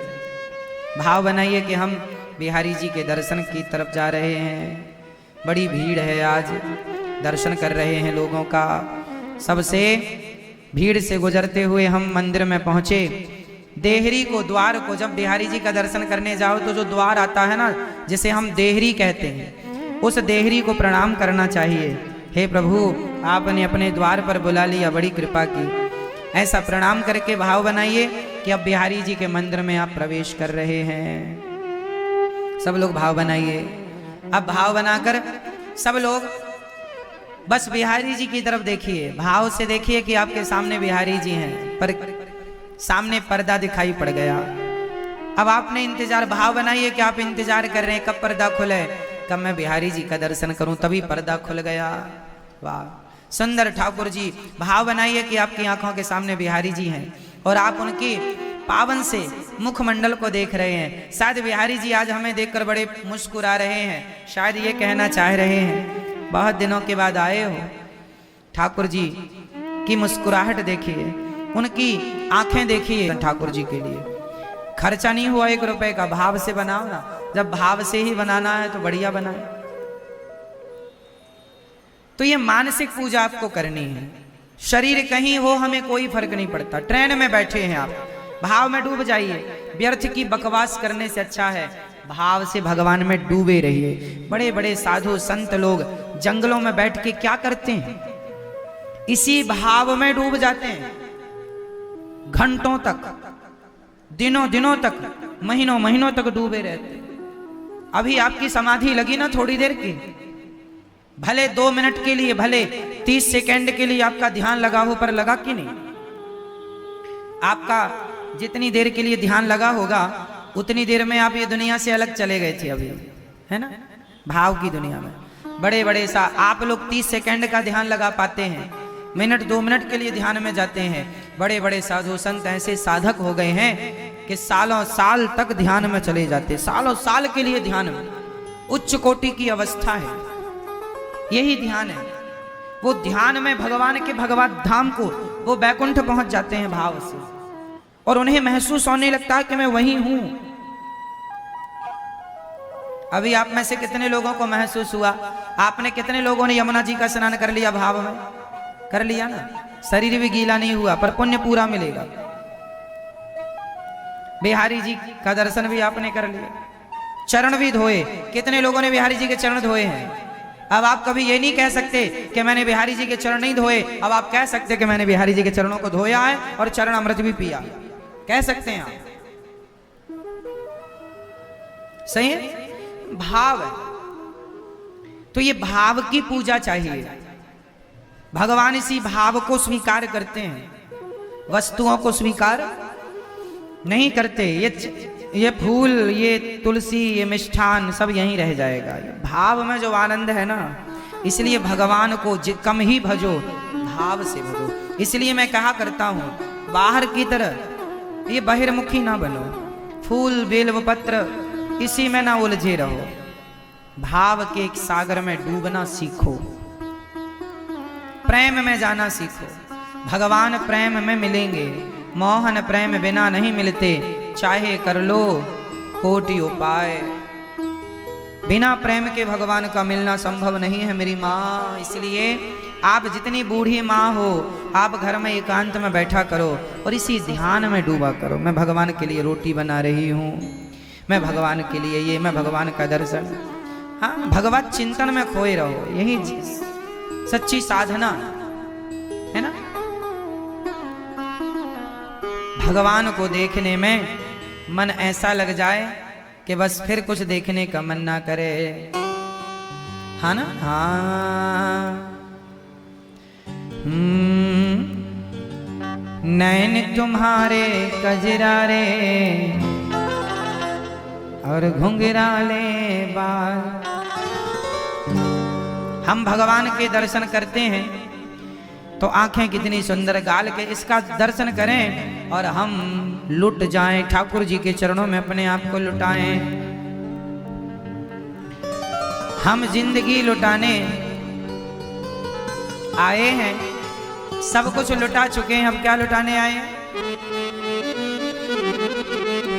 हम जिंदगी लुटाने आए हैं तेरे दर पे, अपना तुम्हें बनाने आए हैं तेरे दर पे। तो जरा भाव से कहिए, हम जिंदगी लुटाने आए हैं तेरे दर। दोनों हाथ को अपना बना लेना सबसे बड़ी समझदारी है, और दुनिया को अपना बनाने के चक्कर में भटकना सबसे बड़ी मूर्खता। सही है? अच्छा ये बताओ, ये दुनिया के लोग आपके हो सकते हैं या भगवान आपके हो सकते हैं? कौन आपका हो सकता है? ये दुनिया के लोग आज तक किसी के हुए हों सो बताओ। ये लोग आज तक किसी के हुए हों तो बताओ। किसी के ना हुए, आपके हो जाएंगे? अच्छा, भगवान हमारे हो सकते हैं कि नहीं? दुनिया के लोग हमारे हो सकते हैं कि नहीं इसकी गारंटी नहीं, पर भगवान आपके हो सकते हैं इसकी गारंटी है। इसलिए दुनिया को अपना बनाने में समय ना व्यर्थ में गवाया जाए, भगवान को अपना बनाया जाए। किसको अपना बनाया जाए? मीराबाई इसलिए तो कहती हैं, मेरे तो गिरधर गोपाल दूसरो न कोई। वो किसी को अपना बनाने के चक्कर में पड़ती ही नहीं। हमें भी किसी को अपना बनाने के चक्कर में नहीं पड़ना चाहिए। भगवान को अपना बना लो, बात खत्म। उनको अपना मान लो, हो गया। भगवान हमारे तो सब हमारे, भगवान हमारे नहीं तो सबको हम अपना बनाकर भी क्या पालेंगे? सबको बना के क्या पालोगे? इसलिए भगवान को, पूतना मौसी पर भगवान ने कृपा की। आज भगवान का नामकरण संस्कार हुआ। गर्गः पुरोहितो राजन् यदूनां सुमहातपा, ब्रजं जगामनन्दस्य वसुदेव प्रचोदितः। गर्गः पुरोहितो राजन्। अब बताइए, गर्गाचार्य जी आए हैं, सबका स्वागत सम्मान हुआ है, और गर्गाचार्य जी भगवान का पावन दर्शन करके उनकी समाधि लग जा रही है। भगवान के नामकरण संस्कार को कर रहे हैं। हमारे सनातन धर्म में संस्कार बहुत हैं, जिनमें 16 प्रधान संस्कार हैं। नामकरण संस्कार भी उन्हीं में एक है। आप अपने बच्चों के नाम अच्छे से रखा करो, है ना, अच्छे नाम, है ना, और संस्कार दिया करो अपने बच्चों को। अच्छा, बच्चों को संस्कार हम बुढ़ापे में दे पाएंगे कि लड़कपन में या जवानी में? कब दे सकते हैं संस्कार? क्या बुढ़ापे में संस्कार दिए जा सकते हैं? जवानी में संस्कार दिए जा सकते हैं? लड़कपन से, बाल्यकाल से ही बच्चों को संस्कार देना आप लोग स्टार्ट किया करो। छोटी सी उम्र से बच्चों को सिखाओ सब चीजें। राम जी के बारे में बच्चों को बचपन में बताओ, राम जी कौन है। आजकल बच्चों को पता ही नहीं होता कि राम जी कौन है, भगवान कृष्ण कौन है। राम जी के बारे में कोई जानकारी नहीं, क्योंकि आजकल माँ बाप को फेसबुक व्हाट्सएप से फुर्सत नहीं है। माँ बाप भी तो आजकल भटक गए हैं रास्ता। अच्छा, बच्चे बिगड़ रहे हैं आज, तो बच्चों की बिगड़ने में जिम्मेदार कौन है बताइए? आज संगति जिम्मेदार है, समाज जिम्मेदार है, माँ बाप जिम्मेदार है। कौन, किसे आप जिम्मेदार, किसको आप दोषी करार देंगे? समाज को, संगति को, संस्कारों को, या माँ बाप को? मैया बताओ,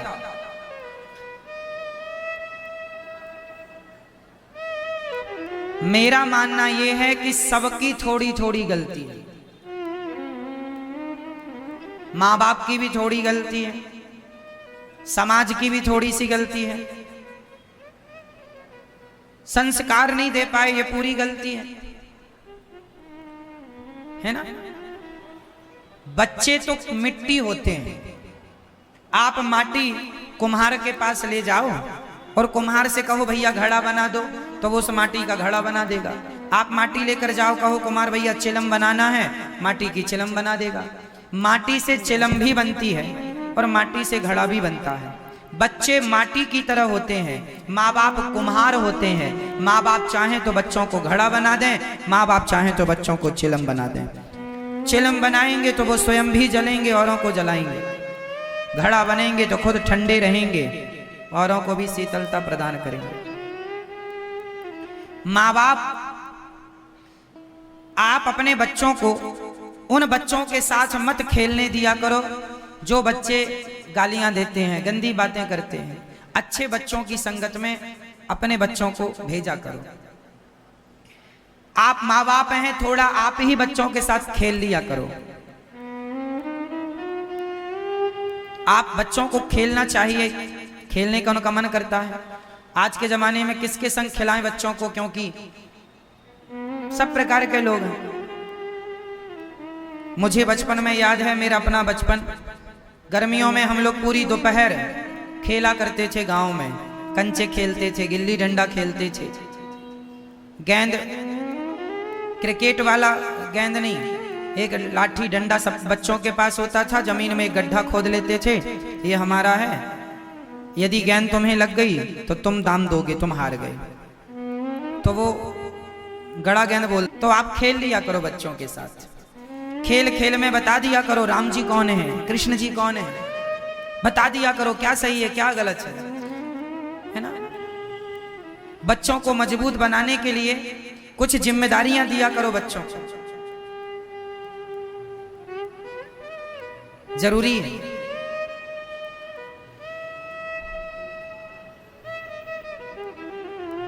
संस्कार दे दोगे तो बहुत सुखी हो जाओगे। जिन बच्चों के माँ बाप ने संस्कार दे दिया, आज बूढ़े माँ बाप की सेवा कौन बच्चे कर रहे हैं? जो संस्कार प्राप्त किए हैं वो सेवा कर रहे, और जिन्होंने संस्कार नहीं पाए उनके बच्चे घर से निकाल रहे। तो आपका बुढ़ापा ही बिगड़ जाएगा यदि आप बच्चों को संस्कार नहीं देंगे तो।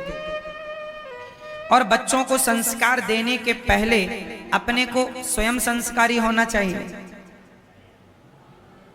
अब आप ही अपने माँ बाप को घर से निकालें, आप ही अपने माँ बाप के साथ गलत व्यवहार करें, और आप अपने बच्चों को कहें तुम अपने माँ बाप की सेवा करना, तो नहीं हो सकता।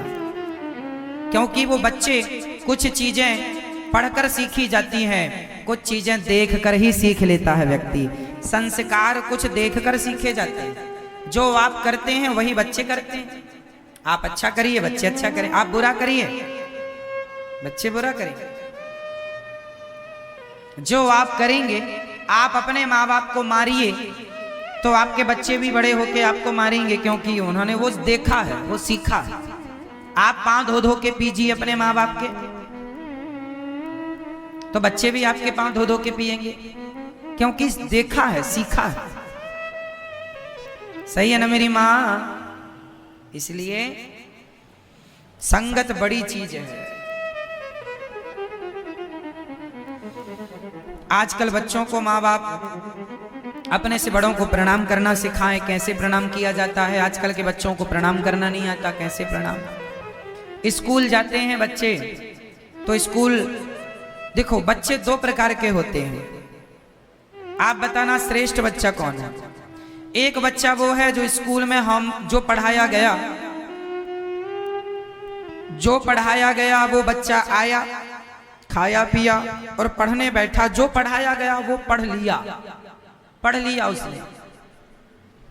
और एक बच्चा वो है जो पढ़ा स्कूल में, वो आके अपने माँ बाप को, अपने छोटे भाई को, अपनी बहन को पढ़ा दिया। एक पढ़ लिया, एक वही सब्जेक्ट को उसने तुरंत पढ़ा दिया। किसे बुद्धिमान कहेंगे आप? पढ़ लिया और पढ़ा दिया। हाँ? जोर से, पढ़ लिया पढ़ा दिया। ऐसे बच्चे कम होते हैं, पर जो ऐसा होगा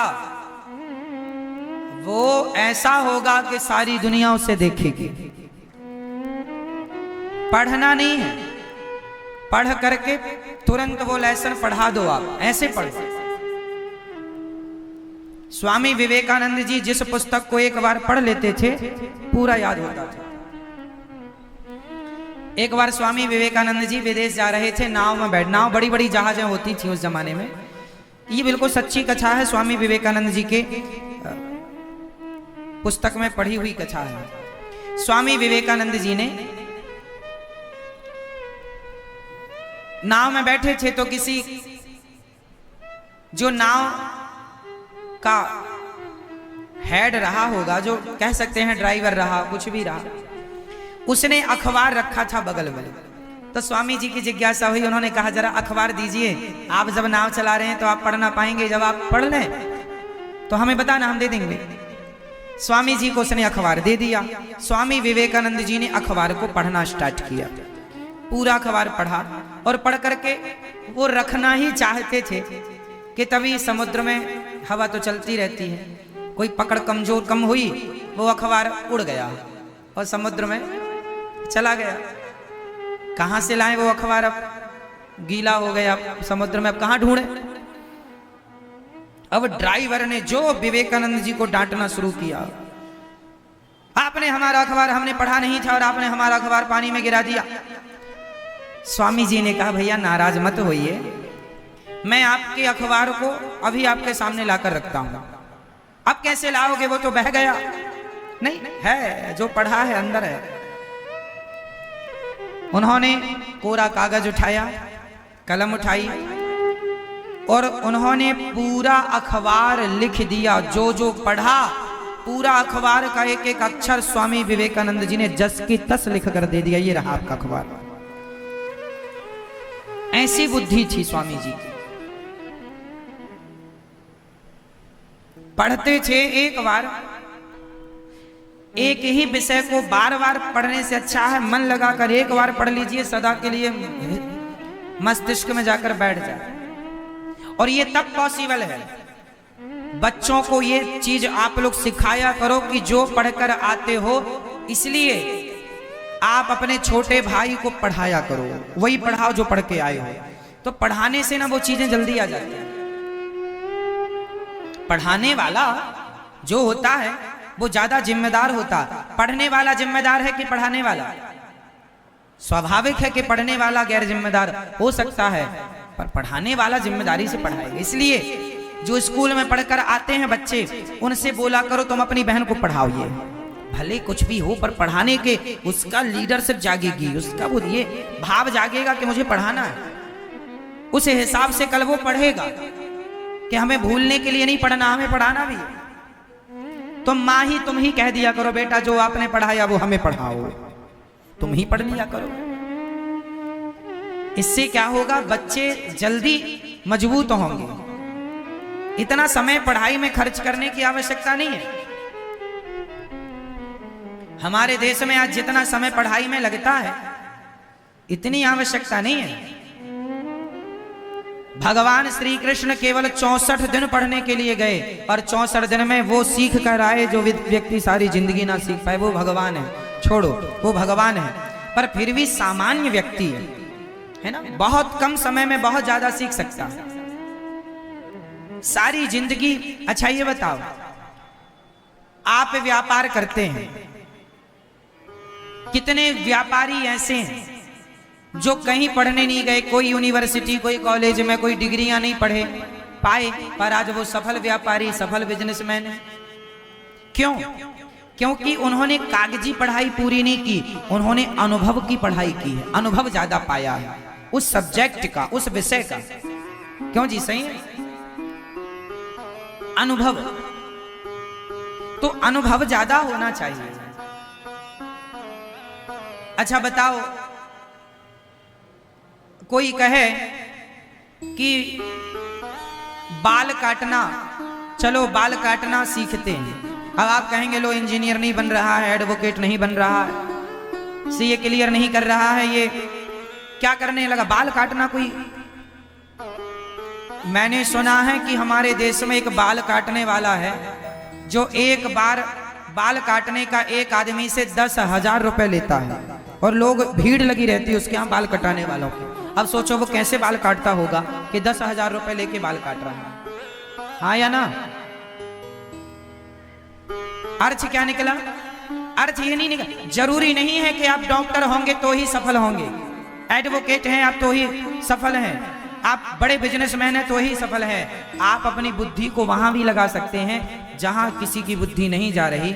अब बताइए, हमारे देश में एक आदमी, एक नहीं कुछ आदमी ऐसे हैं जो भोजन बनाते हैं, खाना बनाते हैं, खाना बनाते हैं।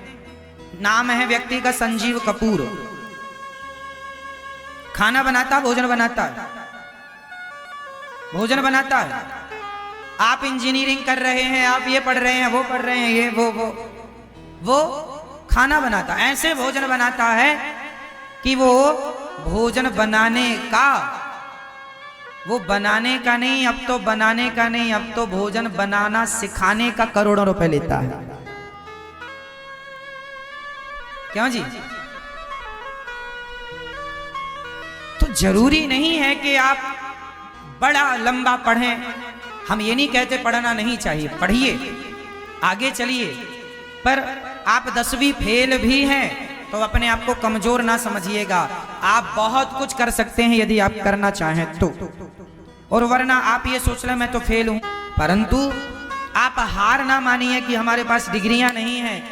साहब एक बात बताएं, आजकल तो डिग्रियां सरकार को ही चाहिए। डिग्रियां किसे चाहिए?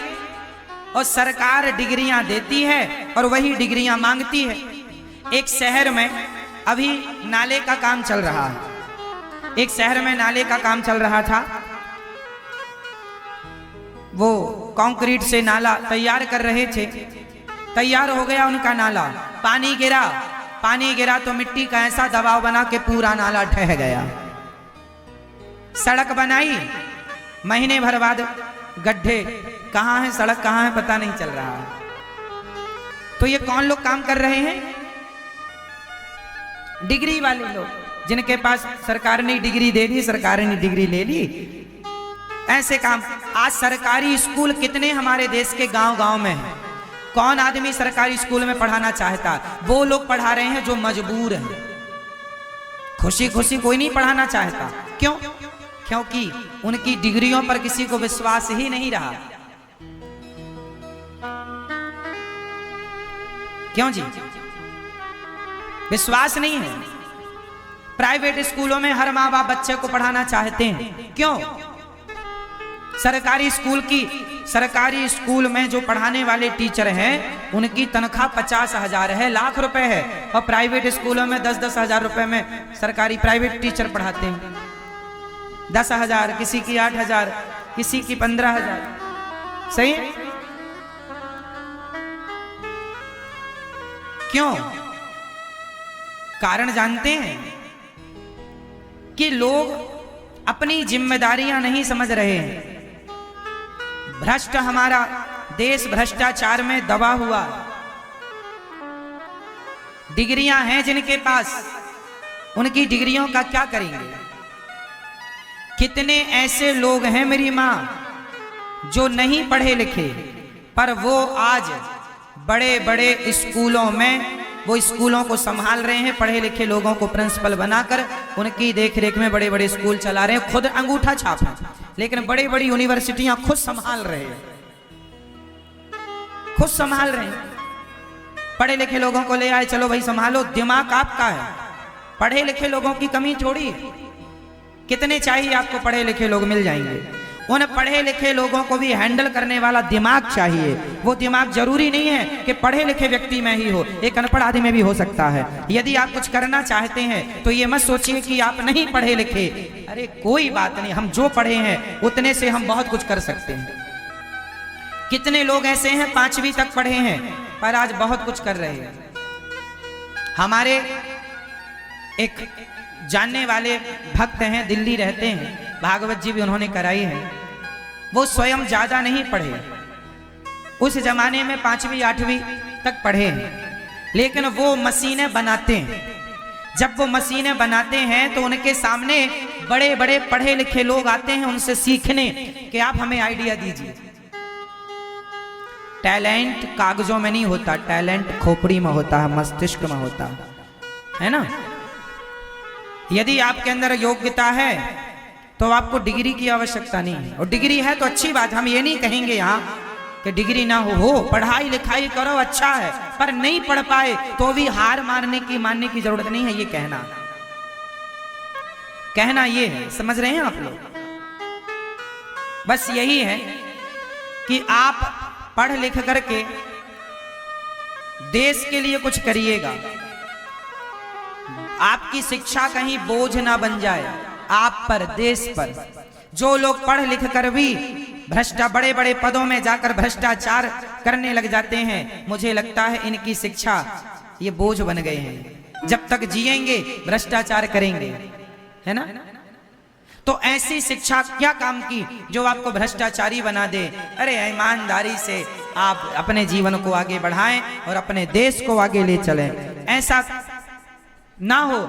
आज देखिए हमारे देश में हर शहर में सड़कें बनती हैं, महीने भर बाद फिर खोद दी जाती हैं कि ये लाइन डालना भूल गए। बनाने में कितना खर्चा लगा, खोदने में कितना खर्चा लगा, तीसरी बार बनेगी, दूसरी बार फिर कितना खर्चा, कहां से आता है पैसा। विदेशों में एक चीज बनती है तो पूरी प्लानिंग से बनती है, 100 साल के लिए बनती है कि हम एक ही काम को 100। हमारे देश में क्या होता है, एक काम को 100 बार किया जाता है। सड़क बनाई फिर खोदी, फिर बनाई फिर खोदी।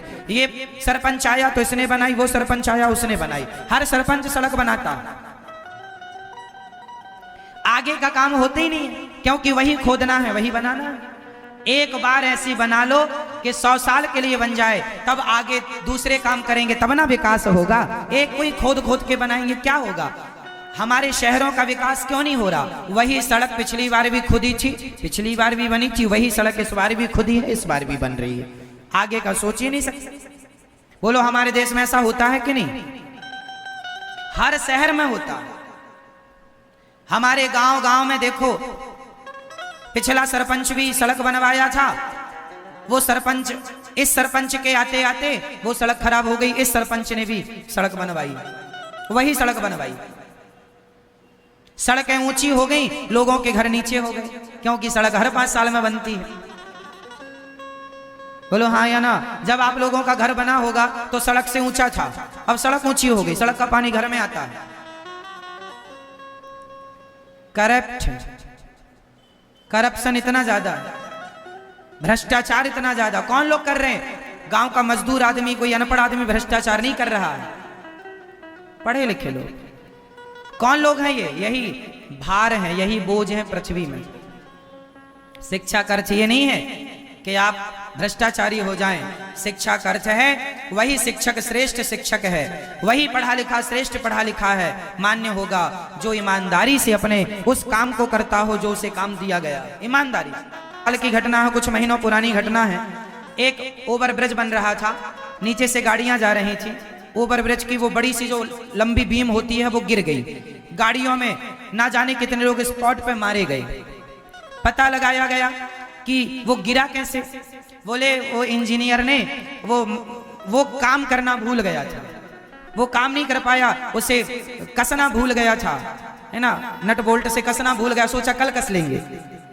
लेकिन इतना बड़ा वजन ऊपर रखा है, कैसे बिना नट बोल्ट के रखेगा। कितनी बड़ी लापरवाही। गलती आपने की, केवल नट बोल्ट नहीं कसा, गिर गई, वो लोग मारे गए जिनका कोई लेना देना नहीं था। गलती कोई करता है, भोगता कोई है। इसलिए हमारे देश में ऐसी शिक्षा की जरूरत है, कम ही पढ़ें पर जितना पढ़ें वो व्यवस्थित पढ़ें, जिम्मेदारी पूरी करना। अब हमारे देश में सड़कों के बीच में गड्ढा खोद देते हैं, उसमें वो ढक्कन लगाना, सीवर लाइन में ढक्कन लगाना भूल जाते हैं। कितने लोगों की हमारे देश में डेथ हो चुकी है इस बात पर, ढक्कन लगाना भूल गए थे। ऐसे लोगों को काम पे रखा क्यों जो भूल जाए? और भूल जाने के लिए तुम्हें काम पे थोड़ी रखा है। ये जिम्मेदारी नहीं है कि भूल गए काम। मैं 7 दिन भागवत सुनाता हूं, मैं अपने काम को याद रखता हूं कि मैं किसी कथा का विस्तार करता हूं, किसी कथा को सूक्ष्म करता हूं, पूरी सुनाता हूं, छोटा या बड़ा करके सुनाता हूं, भूलता नहीं हूं। मैं बैठा ही इस काम के लिए हूं। मैं जिस काम के लिए बैठा हूं मैं वही काम भूल जाऊं तो बताइए फिर मेरा बैठना व्यर्थ हो गया कि नहीं? हमारे देश में ऐसा चल रहा है कि आप जिसको जिस काम के लिए रखेंगे वो बात, अरे हम भूल गए, ये कोई बात नहीं होती। आपकी भूल से कितने लोग मारे गए? सीवर की लाइन में आपने ढक्कन लगाना भूल गए, लोग गाड़ियां गिर गई, लोग मर गए, उसके ऊपर कितने लोग मारे गए। आए दिन ये खबरें आप सुनते रहते हैं, केवल एक आदमी की लापरवाही से। बस यही हमारे देश में लोग जिम्मेदार नहीं कि जो काम करें उसे पूरा करके पूरा नहीं। 5 बज गए अब मैं जा रहा हूं। क्यों? क्योंकि मेरा 5 बजे तक का काम था। काम भले पूरा नहीं हुआ हो, 20 सड़क में सरिया बिछी है, भले कोई गिर जाए मर जाए पर हम जाएंगे नहीं जी, ये जिम्मेदारी नहीं है। आप अपना काम पूरा कीजिए, आपके किए काम अधूरे काम से किसी को हानि ना हो, ये शिक्षा है, ये जिम्मेदारी है। इंजीनियर अपनी जिम्मेदारी पूरी करे। कई डॉक्टर ऐसे हैं ऑपरेशन करते हैं, कैंची पेट के अंदर छोड़ देते हैं। बोलो हाँ या ना? कितने डॉक्टर ऐसे हैं जो सुई अंदर छोड़ देते हैं, कैंची अंदर छूट गई? बोलो हाँ या ना? सुना आप लोगों ने? तुम डॉक्टर किस बात के हो? क्या पढ़ा है आपने? अरे अपने फील्ड में मास्टर बनो, जो काम है उसमें गलती की गुंजाइश ना हो। मेरा सिद्धांत है मैं थोड़ा काम करूं पर जो काम करूं वो गलती ना हो उसमें। मैं गलती करूं तो फिर मैं काम का स्पेशलिस्ट कैसे माना जाऊंगा? फिर मैं क्या काम कर रहा हूं?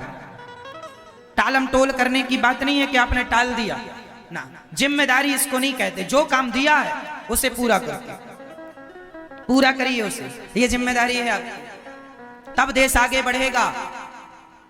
डॉक्टरों को ऐसी शिक्षा प्राप्त होनी चाहिए कि तुम्हें काम पूरा करना है, ये नहीं कि कैंची अंदर छोड़ दो। कोई हाथी का पेट थोड़ी था कि तुमने कैंची वहां रख दी तो यहां आने में फिर दिखाई ना पड़ी। क्यों? कि उस कमरे में कैंची रख गई, कोई कमरा भर का पेट थोड़ी होता, जरा सा होता। देख लो क्या रह गया क्या नहीं। कई लोग वो कॉटन भूल जाते हैं पेट में, रुई भूल जाते हैं, अब रुई के चक्कर फिर फाड़ो पेट। मतलब गैर जिम्मेदार हमारे देश में बहुत मिल जाएंगे हर फील्ड में। मास्टर टीचर लोग बच्चों को पढ़ाने आते हैं। अभी मैंने सुना कि टीचर ने एक बच्चे को इतना मारा कि मर गया बच्चा। क्या है ये क्या कर रहे हैं आप? बच्चे को इतना मारा कि मर गया बच्चा, ये क्या शिक्षा है? ये क्या पढ़े लिखे हैं? कुछ भी। मतलब हमारे देश में गैर जिम्मेदारी ज्यादा है, लोग जिम्मेदार नहीं अपने काम को लेके। इसलिए मेरी मान्यता है, ये दास अनिरुद्ध यही कहेगा आपसे, आप जितना पढ़े हैं, जितना जानते हैं, जो करते हैं उसे ईमानदारी से पूरा करना सीखिए, ठीक है? बच्चों को योग्य बनाइए। योग्यता का अर्थ ये नहीं कि बड़ी डिग्री हो, अच्छे संस्कार हैं तो आपका बच्चा योग्य है। डिग्रियां तो दुष्टों के पास भी बहुत है, जो पीएचडी कर लेते हैं वो डिग्रियां बड़ी बड़ी रख करके भी उल्टे सीधे काम करते हैं, शराब पीते हैं, मांस खाते हैं, ठगते हैं, चोरी करते हैं, डाका डालते हैं, भ्रष्टाचार करते हैं। तो डिग्रियों का क्या करें भाई साहब? संस्कार कहां है ये बताओ? देश तरक्की डिग्रियों से ना करेगा, देश तरक्की संस्कारों से करेगा। बताओ, संस्कारी बनो और देश को आगे ले जाओ, महान विचार बनाओ, अपने अच्छा काम करो। बड़ा बनने के लिए आपको क्या करना चाहिए? रामदेव बाबा जी के पास कोई डिग्री नहीं है, लेकिन आज उनका व्यापार पूरे देश विदेशों में है। भारत का नाम अर्थात हमारा जो आयुर्वेद है, हमारा जो भारतीयता है, आखिर उसको किसी न किसी प्लेटफॉर्म तक पहुंचाया ना उन्होंने। तो जरूरी नहीं है कि आपके पास डिग्री हो तो ही आप ये करें। व्यापार का कोई अनुभव नहीं था रामदेव बाबा जी को, लेकिन फिर भी उन्होंने अपने व्यापार को बहुत सफल बनाया। कहने का तात्पर्य यह है, डिग्रियों से व्यापार सफल बनाना। आप सोचें कि डिग्रियों से सब काम हो सकता है, नहीं।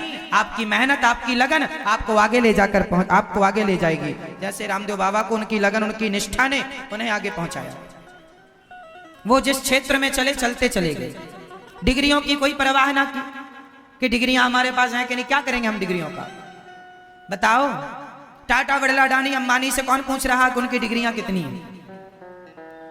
इसलिए जरूरी नहीं है कि हम बहुत बड़ी डिग्री लेके आगे जाएंगे ना जी। आप जहां हैं वहीं से आप पॉजिटिव विचारधारा से आगे बढ़िए, आप वहां पहुंच जाएंगे जहां जाने की लोग सोचेंगे।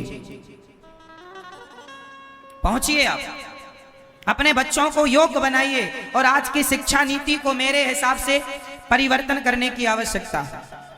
मेरे हिसाब से ऐसी शिक्षा दी जानी चाहिए जिसमें बच्चे सेल्फ डिपेंड बने, आत्मनिर्भर बने। आज तो नौकरी, आज पढ़ लिख लेते हैं बच्चे, बस नौकरी दे दो, नौकरी दे दो, नौकरी दे दो। आज की शिक्षा नौकर बनाने वाली शिक्षा है। और हमारी भारतीय शिक्षा वो शिक्षा रही जहां नौकर नहीं, मालिक बनाने की शिक्षा दी जाती थी। तुम्हें नौकर नहीं बनना, मालिक बनना है। पढ़ लिख कर क्या बनना है, जोर से, मालिक। क्या बनना है, मालिक, नौकर नहीं। और आज की शिक्षा क्या बना रही है, नौकर। इसलिए हमारा देश पीछे है, क्योंकि यहां नौकर बनने की होड़ लगी है। हमें भी नौकर बना लो, हमें भी नौकर बना लो। कोई ये नहीं कहता हम भी मालिक बनेंगे, हम भी मालिक बनेंगे। नौकरियां लेने वालों की भीड़ है, देने वालों की कमी है। आप अपने बच्चों को नौकरियां देने वाला बनाना, ना कि नौकरियां लेने वाला, देने वाला बनाओ। बस विचारों की कमी है मेरी माँ। बस जितना पढ़ाया हमारे देश में जाता है, मेरे हिसाब से कम समय में ज्यादा से ज्यादा पढ़ाया जा सकता है, कम समय में ज्यादा। और पढ़ाई ऐसा ना हो कि केवल बच्चा पढ़े। मेरी मान्यता है कि काम भी करे बच्चा और पढ़ाई भी करे बच्चा, तो वो पढ़ाई ज्यादा कारगर होगी कि उसे अनुभव भी मिल रहा है प्रैक्टिकली। क्यों जी, सही है। पढ़ाई का सिद्धांत बिल्कुल अलग। मुझे लगता है कि 12-15 साल से बच्चों को काम दे देना चाहिए। काम भी करो, पढ़ाई करो, तो पढ़ाई पूरी होते होते कामों का अनुभव हो जाएगा। अब 25 साल का छोरा डिग्रियां लेके जाता है, अब काम सीख रहा, ये काम अब ऐसे कैसे करना। चाइना के 12-12 साल के बच्चे कैलकुलेटर बनाना जानते हैं। चाइना में बच्चे क्या बना लेते हैं, हमारे देश के बच्चे खिलौनों में खेलते हैं, चाइना के बच्चे खिलौने बनाते हैं। हमारे देश के बच्चे गेम खेलते हैं, चाइना के बच्चे गेम बनाते हैं। कितने आगे हैं वो। उनकी शिक्षा प्रणाली अलग है, हमारी शिक्षा प्रणाली अलग है, शिक्षा व्यवस्था अलग है हमारी। मेरी मान्यता यह है कि हमारी शिक्षा प्रणाली ऐसी हो कि बच्चों को शिक्षा के संग संग अनुभव देने, स्कूलों में केवल शिक्षा ना हो, पूर्ण रूपेण अनुभव हो, अनुभव हो। आप एक काम करिए, देखो हमारे यहां इंग्लिश सीखने में बच्चों को कई साल लग जाते हैं। क्या सीखने में, सिंपल है, इंग्लिश सीखना सिंपल है। आप क्या करिए, स्कूलों में ऐसा जो पढ़ाना इंग्लिश आप 1 महीने में सीख सकते हैं, 2 महीने में। बच्चे तो और जल्दी सीख सकते हैं। कैसे, मैं आपको बताऊं। आपको इंग्लिश बोलना नहीं आता, आप उन लोगों के साथ रहना शुरू कर दीजिए जो केवल इंग्लिश में बोलते हैं। आप 1 महीना रहिए, बिना ग्रामर के आप फॉरवर्ड इंग्लिश बोल सकते हैं, क्योंकि आप उन लोगों के बीच में। अब वो हिंदी बोलते ही नहीं। आप अमेरिका चले जाइए, अंग्रेजों के साथ रहिए, इंग्लैंड चले जाइए, अंग्रेजों के साथ रहिए, वहां केवल इंग्लिश बोली जाएगी। आप रहिए, आप ना चाह करके भी 2 महीने 4 महीने के अंदर टॉप की इंग्लिश बोलने लग जाएंगे उनकी तरह। हाँ या ना। तो सीखने में समय क्या, साथ में रहने से क्या होगा, वो काम जल्दी हो जाएगा, अनुभव मिल जाएगा। तो हमें शिक्षा के स्तर को ऐसे अब बनाना चाहिए, अनुभव से सिखाना चाहिए।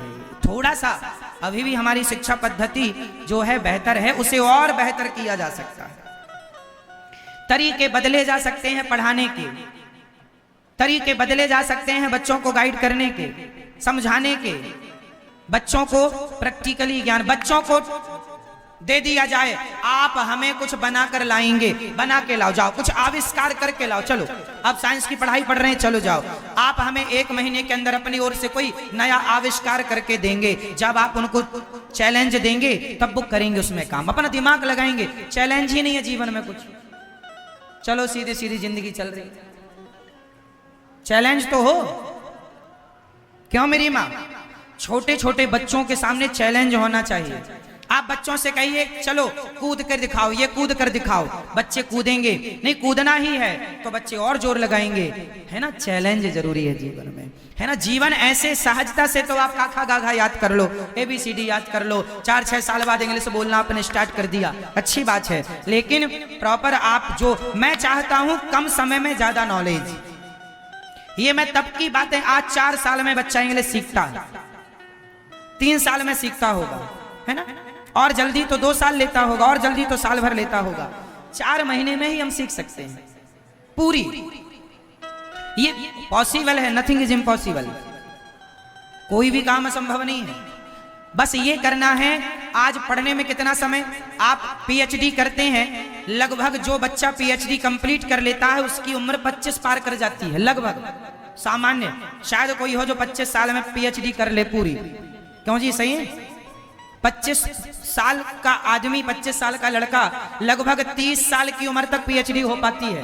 क्यों जी? सही है। किसी की 27 में हो पाती है, शायद कोई हो जो 25 साल में PhD कंप्लीट कर ले। क्यों जी? सही है, हाँ या ना।